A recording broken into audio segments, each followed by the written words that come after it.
Selamat malam pemirsa, kita jumpa lagi melalui Seputar Indonesia. Hari ini Sabtu 23 Februari 2002. Bersama saya Joni Kurniawan. Dan saya Leli Hermawan. Pemirsa, Joni segera menyampaikan laporan pertama. Silahkan Joni. Baik Leli. Pemirsa, Ketua Komisi 1 DPR Ibrahim Ambong meminta pemerintah Singapura segera mengklarifikasi ucapan Menteri Senior Lee Kuan Yew. Jika tuduhan Lee tidak terbukti, Singapura harus meminta maaf kepada Indonesia. Ibrahim yang ditemui di Jakarta siang tadi menjelaskan ucapan Lee yang menuduh Indonesia sebagai sarang teroris telah menyinggung perasaan bangsa Indonesia dan berdampak cukup luas, termasuk terganggunya hubungan antara Indonesia dan Singapura. Karena itu menurut Ibrahim, Singapura harus menjelaskan pernyataan Lee. Ibrahim menambahkan jika Singapura bisa membuktikan tuduhannya, maka pemerintah Indonesia tentu harus menanggapinya sesuai dengan hukum yang berlaku. Apalagi Singapura dan Malaysia dapat menangkap siapapun yang dituduh mengganggu keamanan nasional karena memiliki Undang-Undang Keamanan Dalam Negeri Internal Security Act atau ISA. Sementara Indonesia tidak memiliki ISA, sehingga aparat keamanan tidak bisa menangkap seseorang tanpa ada bukti. Ada undang-undang seperti ISA itu cenderung, atau undang-undang anti terorisme itu cenderung kan orang bisa ditangkap sewaktu-waktu tanpa perlu ada disertai bukti-bukti dulu. Bukti-buktinya baru di belakangan. Nah, sementara kita berdasarkan undang-undang yang ada di sini tentu harus disertai bukti-bukti. Nah, kalau tidak ada bukti-bukti memang susah untuk menangkap seseorang gitu. Sekjen DPP Partai Amanat Nasional PAN yang juga menjabat Menristek Hatta Rajasa mengatakan partainya belum mengambil sikap terhadap rencana Amin Rais untuk melepas jabatan Ketua Umum DPP PAN. Ditemui saat pembukaan pameran teknologi Inggris di Jakarta siang tadi, Hatta menjelaskan rapat DPP PAN Jumat malam memutuskan akan mengundang DPW PAN seluruh Indonesia untuk membahas masalah tersebut. Hatta yakin Amin Rais yang juga Ketua MPR serius akan mundur dari jabatan Ketua Umum PAN dan DPP PAN dapat memahami serta menghargai sikap Amin.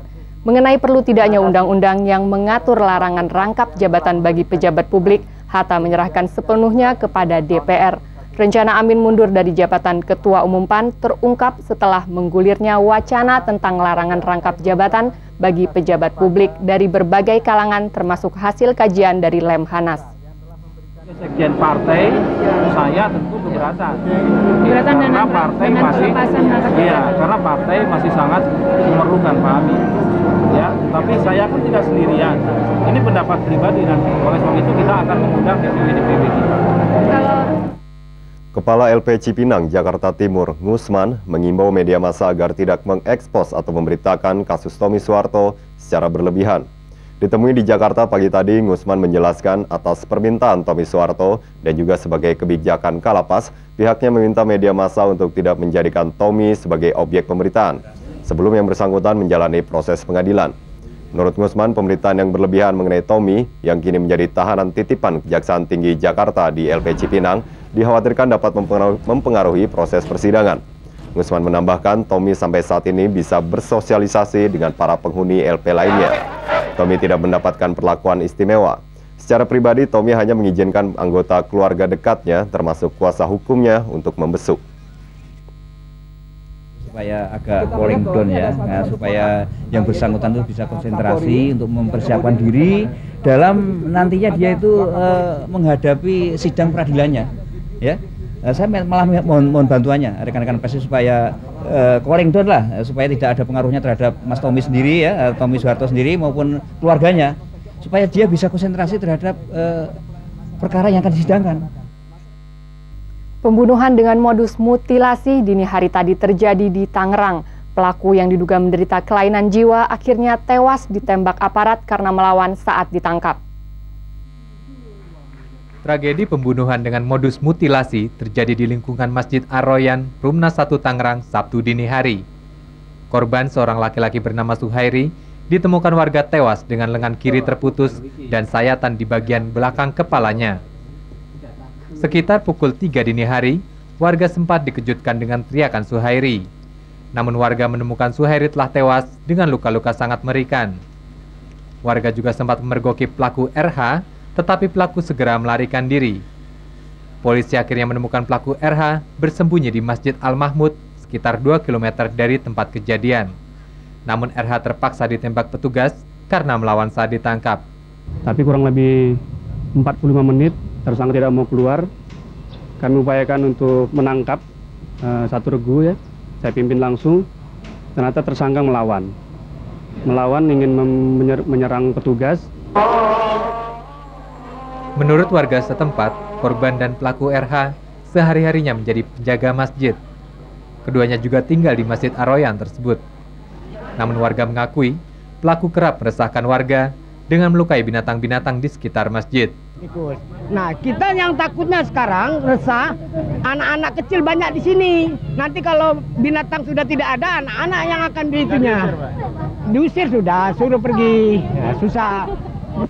Kapolsekta Jatiwung Aswin Sipayung menyatakan, pelaku diduga menderita kelainan jiwa. Terbukti dari tindakannya yang babi buta dan melawan saat hendak ditangkap. Dari pelaku, petugas menyita sebuah golok dan sebuah pisau dapur. Yudianto dan Denny Yuriandi melaporkan. Menyusul rencana Pemda DKI Jakarta untuk menata kembali dan merehabilitasi kehidupan sosial masyarakat di sekitar Kalijodo, Jakarta Utara, kawasan bekas lokalisasi dan perjudian tersebut siang tadi mulai dibersihkan. Sehari setelah terjadi tawuran antar warga, kawasan Kalijodo, Jakarta Utara, Sabtu siang disibukkan oleh kerja bakti massal dibantu Dinas Pekerjaan Umum Jakarta Barat untuk membersihkan kawasan yang kini telah rata dengan tanah. Camat Tambora Masuri mengatakan, pembersihan puing-puing dari bangunan yang musnah terbakar hari Jumat kemarin dipusatkan di atas jembatan Anak Kali Angke yang membelah wilayah Kalijodo menjadi wilayah Jakarta Utara dan Jakarta Barat. Bangunan tersebut, yang pertama memang bangunnya sudah di atas kali. Yang kedua itu juga merupakan suatu kali itu sebagai batas antara utara dengan barat. Dan dengan adanya bangunan tersebut, batas ini tidak jelas jadinya. Mana barat dan mana yang utara ini tidak jelas. Di atas jembatan ini, sebelum terjadi tawuran yang diikuti dengan aksi pembakaran, terdapat 4 bangunan yang baru dibangun sebulan lalu. Di dalam salah satu bangunan tersebut terdapat pintu air. Akibat peristiwa ini, air dari Kali Angke tidak dapat mengalir dengan baik dan mengakibatkan banjir di kawasan Pakojan, Roa Malaka, Jembatan 5, dan Tambora. Jumat malam, Gubernur DKI Jakarta Sutioso mengatakan, dalam waktu dekat Pemda akan menata kembali atau merehabilitasi kehidupan sosial masyarakat di sekitar Kalijodo, diantaranya dengan membangun rumah susun. Untuk itu, saat ini warga belum diperbolehkan mendirikan bangunan apapun tanpa seizin Pemda. Untuk mengamankan kawasan ini, Polres Jakarta Barat mengerahkan 1 peleton pasukan perintis. Dwi Yuniati dan Tony Cahyono melaporkan. Pemirsa, Seputar Indonesia segera kembali dengan laporan lain. Di antaranya sejumlah wilayah di Jakarta sampai saat ini masih digenangi banjir.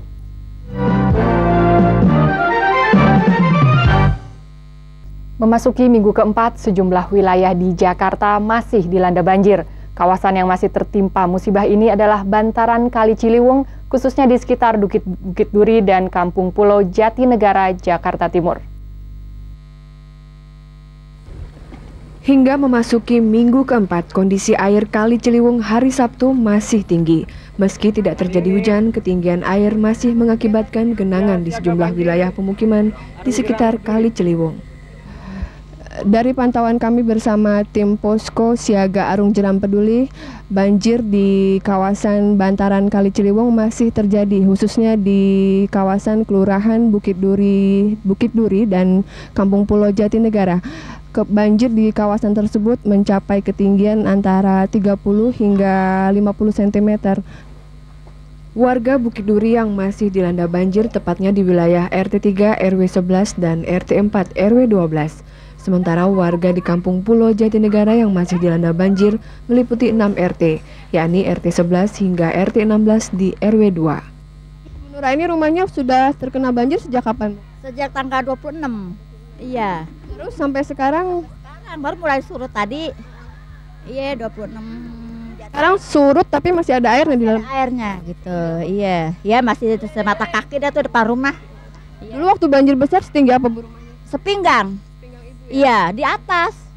Iya, di atas tingkat duanya sepinggang. Iya, keduanya ketiganya enggak ada tuh ya di bawah tangga. Saat banjir besar terjadi akhir Januari lalu, banyak warga di sepanjang bantaran kali tidak sempat menyelamatkan isi rumah. Bahkan sebagian warga kehilangan rumah mereka karena terbawa arus air. Kini kondisi rumah warga sangat memprihatinkan. Untuk membangun kembali, mereka mengaku terbentur biaya. Dana yang tersisa hanya cukup untuk mengganti kompor dan pakaian yang hilang terbawa banjir. Eli Husin dan Budi SZ melaporkan. Sementara itu di Pasar Cipulir, Jakarta Selatan, sejumlah pedagang mulai membuka tokonya kembali setelah tutup sekitar 3 minggu akibat banjir. Namun mereka mengaku omset penjualan belum kembali normal. Banjir yang menggenangi Pasar Cipulir 2 minggu lalu kini telah surut. Kegiatan perekonomian kembali bergulir. Namun bagi sejumlah pedagang kecil dan menengah di pasar ini, banjir yang lalu selain meninggalkan kerugian besar, trauma dan khawatir datangnya banjir susulan tetap ada. Itu kan dapat banjir susulan, kita juga was-was soalnya memang mayoritas ini banjir susulan di sini dari Bogor gitu. Jadi kita was-was setiap mau tutup tuh barang kita naikin meja minimal gitu. Jadi kalau umpamanya dia banjir masuk, ya paling-paling sebetis ini. Jadi aman sedikit gitu. Paling yang kita bersihin lantai aja. Nih contohnya nih Pak, korban barang kami ya Pak ya. Ini nih kira-kira satu kodinya ini 330 Pak. Ya, satu kodi. Sedangkan barang kami bayangkan aja satu toko ini berapa kerugian gitu Pak. Kena sampai ke sini nih Pak. Di sini. Ya. Mulai dagangnya kapan nih? Mulai dagang ya baru-baru kira-kira baru 10 hari inilah. Iya, baru dagang. Meski kini mereka mulai berdagang kembali, para pedagang mengaku belum memperoleh pendapatan dan keuntungan seperti sebelum dilanda banjir. Jumlah pengunjung relatif masih sedikit. Mereka berharap situasi perdagangan di pasar grosir garmen ini dapat kembali normal. Yohanes Stefanus dan Rustam Harahap melaporkan. Akibat banjir, sejumlah ruas jalan di ibu kota kini rusak parah. Selain berlubang juga masih digenangi air. Di beberapa tempat akibat kerusakan jalan ini, sejumlah warga sempat mengalami kecelakaan. Kerusakan jalan kini menjadi masalah serius yang harus mendapat perhatian Pemda DKI Jakarta setelah banjir melanda sejumlah wilayah di Jakarta. Jalan Yosudarso di bawah Jalan Tol Cawang Priok, Jakarta misalnya, tepatnya di depan putaran depo Pertamina Pelumpang, Jakarta Utara, tampak rusak parah. Hal yang sama juga terlihat di sekitar Carrefour. Keselamatan para pengemudi terancam jika tidak hati-hati melintas di ruas-ruas jalan seperti ini. Jalan yang berlubang-lubang besar disertai genangan air dapat menyebabkan para pengendara terperosok. Pak, penanganan pemerintah nih Pak kurang tanggap gitu jelas. Ya, habis pasca banjir. Nah, maunya mesti diuruk apa puing apa gitu jadi kan. Ini kan menyusahkan semua Pak. Ya, sangat menyesal juga. Menyusahkan juga Pak. Menyusahkan, apalagi baru keluar saya narik ini kan. Ya. Kerusakan cukup parah juga terjadi di ruas Jalan Kebon Nanas sekitar bypass Jakarta Timur. Dalam lubangnya Pak. Jadi apa yang seharusnya dilakukan pemerintah? Apa yang Bapak harapkan? Pemerintah tidak melihat lagi ke jalanan begini lagi Pak. Jalanan ini rusak lagi, baru sebulan udah hancur lagi jalanan begini. Keadaan jalan yang berlubang-lubang dan tergenang air ini tentu saja tidak memberikan rasa nyaman bagi pengemudi kendaraan. Selain memperlambat arus kendaraan yang lewat, juga bisa mengancam keselamatan jiwa. Sejumlah orang dikabarkan telah menjadi korban akibat lubang di beberapa ruas jalan ini. Arfan Arsyad dan Narto melaporkan. Pemirsa, Seputar Indonesia masih akan kembali dengan informasi lain. Di antaranya pemerintah sediakan dana 11 miliar rupiah untuk pelayanan kesehatan bagi para korban banjir.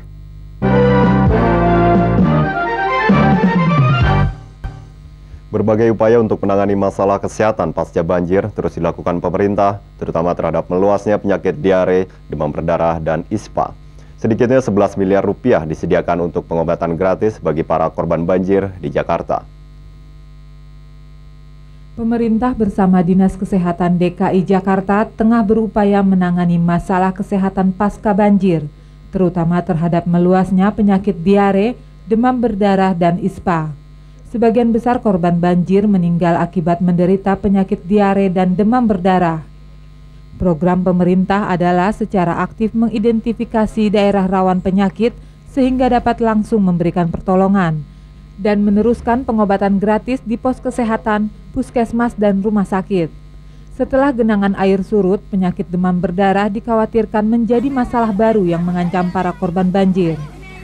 Meski dibanding tahun lalu jumlah kasus demam berdarah lebih sedikit, namun pemerintah meminta masyarakat untuk tetap waspada, mengingat lemahnya kondisi tubuh warga dan kotornya lingkungan akibat banjir.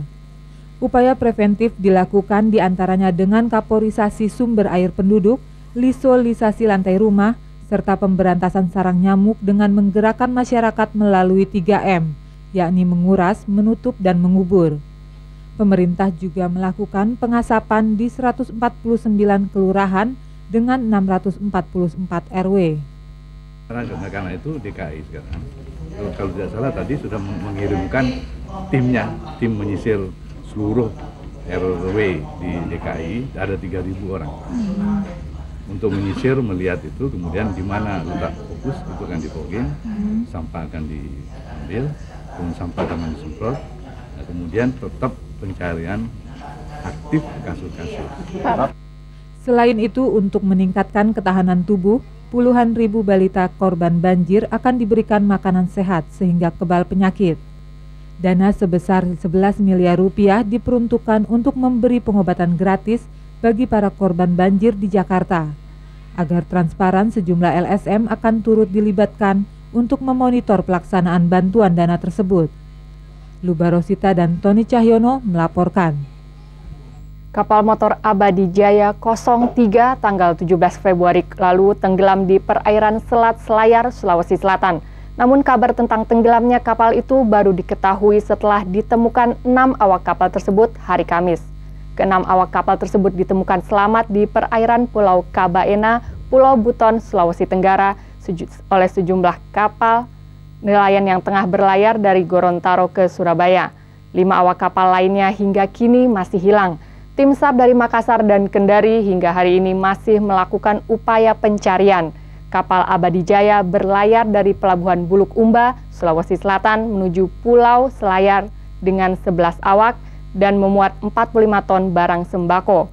Setelah menempuh jarak sekitar 22 mil atau waktu perjalanan 2,5 jam, kapal diserang badai dan tenggelam.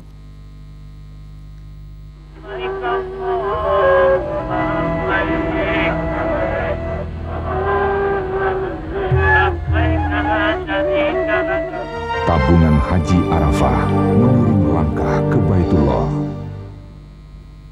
Sebagian jemaah haji termasuk dari Indonesia kini tengah melengkapi prosesi ibadah haji dengan melontar jumroh sejak Jumat kemarin hingga hari Minggu besok. Ibadah melempar jumroh merupakan simbol agar manusia membuang sifat buruk dan negatif seperti sombong, iri, dengki, dan takabur. Melempar jumroh juga ditafsirkan sebagai tindakan menghalau setan seperti yang dilakukan Nabi Ibrahim saat akan mengorbankan anaknya, Nabi Ismail.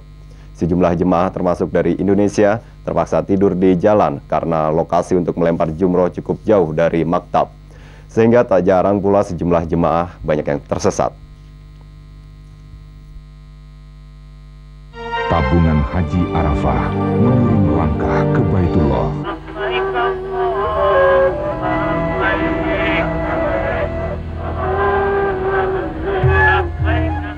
Pemirsa, Seputar Indonesia masih akan kembali dengan laporan mengenai mendesaknya penguasaan teknologi dan ilmu pengetahuan oleh bangsa Indonesia.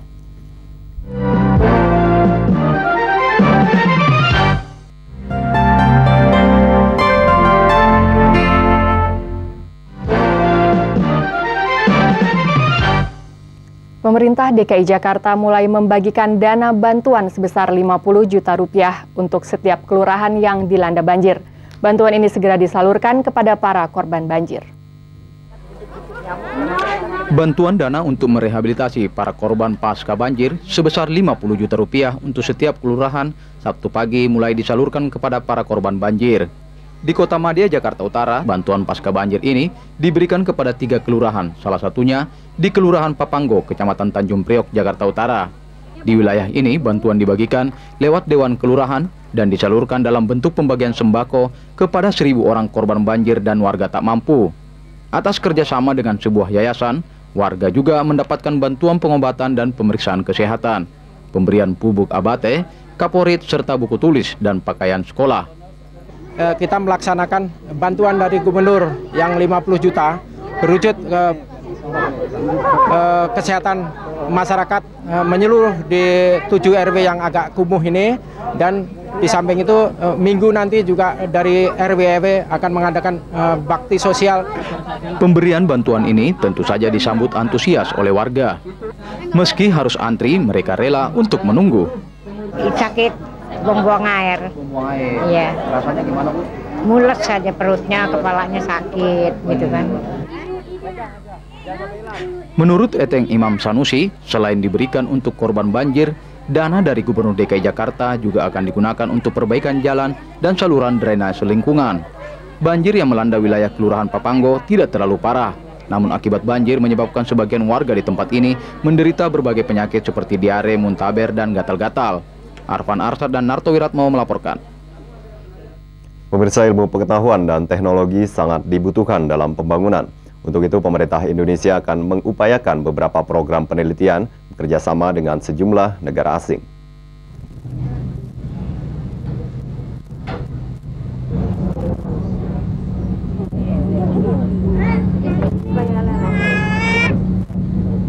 Suatu saat nanti, anak-anak ini mungkin akan menjadi ahli teknologi yang berguna untuk kemajuan bangsa. Untuk membuktikan hal itu, memang perlu waktu yang lama. Namun setidaknya, minat mereka terhadap ilmu pengetahuan dan teknologi sudah terlihat melalui keseriusan mereka dalam merakit alat-alat elektronik ini.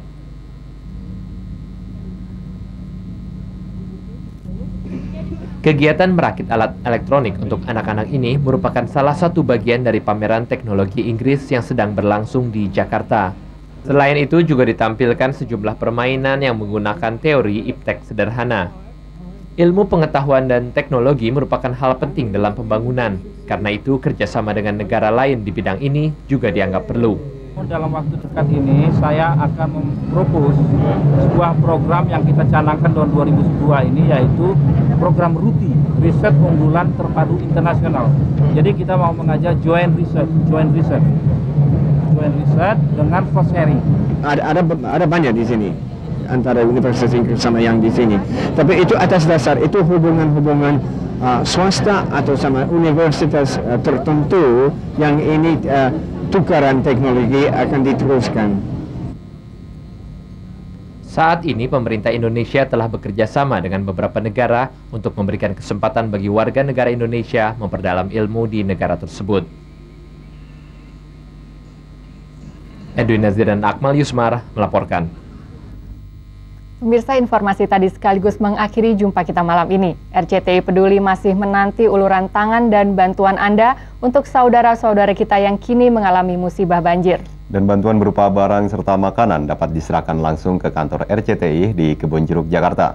Sedangkan bantuan uang dapat disalurkan atas nama RCTI Peduli di Bank BCA, kantor cabang pembantu Pasar Minggu dengan nomor rekening 128 300 7.000. Atau di BNI Cabang Puri Indah dengan nomor rekening 063 344 111 001. Baik pemirsa, dari Studio 5 RCTI Kebonjeruk, Jakarta, saya Leli Hermawan. Dan saya Joni Kurniawan beserta tim redaksi Seputar Indonesia mengucapkan terima kasih atas perhatian dan kebersamaan Anda. Selamat malam dan sampai jumpa.